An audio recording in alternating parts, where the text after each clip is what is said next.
All right, welcome to In the Booth. I'm Joel Klatt. This is brought to you by Dr. Pepper. Remember, it is the official drink of Fansville. Wild day already in college football as the Sun Belt really takes it to the Big 12. We see Louisiana win at Iowa State. Now we see right behind me Arkansas State take care of Kansas State in wild fashion, in particular with all the mistakes that they made. Lots to get into. And let's start right here with our game. First of all, you could tell that one team had played a game before today and one hadn't. I thought Kansas State was sloppy at times. They looked at times like conditioning was a huge issue, and the fact that they had 5 new offensive linemen was a huge issue for their offense.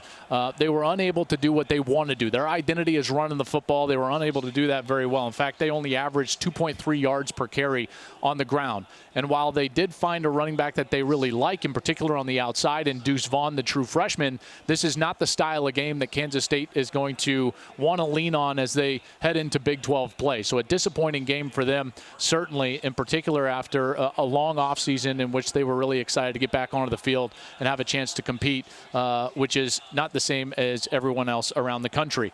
I do want to sit, though, on Jay Adams. And Jay Adams was unbelievable today, the wide receiver from Arkansas State.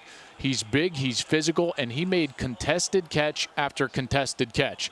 I mean, it was a clinic out there. And credit Arkansas State, their offensive play caller, their quarterbacks, both of them, Lane Hatcher and Logan Bonner, for continuing to attack with Jay Adams regardless of the matchup. And it didn't matter who was guarding him. They gave him a chance, and he constantly came down with the football. It started early in the first quarter. He made an unbelievable catch right down the middle of the field. Looked like he may have scored a touchdown, set him up for a touchdown on the ensuing play, which went back to him on a little stop route.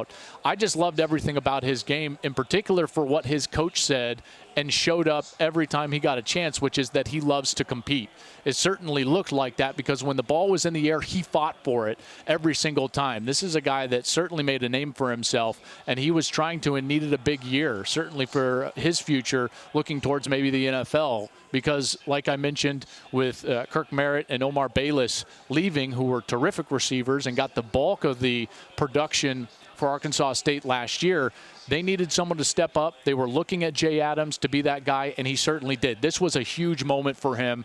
He was not happy after that loss to Memphis and told his coach Blake Anderson after the game, listen, I'm going to be better. I'm going to be better. You can rely on me, and they certainly could today here on the road in a Big 12 venue. A huge win for that program. 9 straight winning seasons, although they hadn't gotten over the hump of beating a Power 5 team.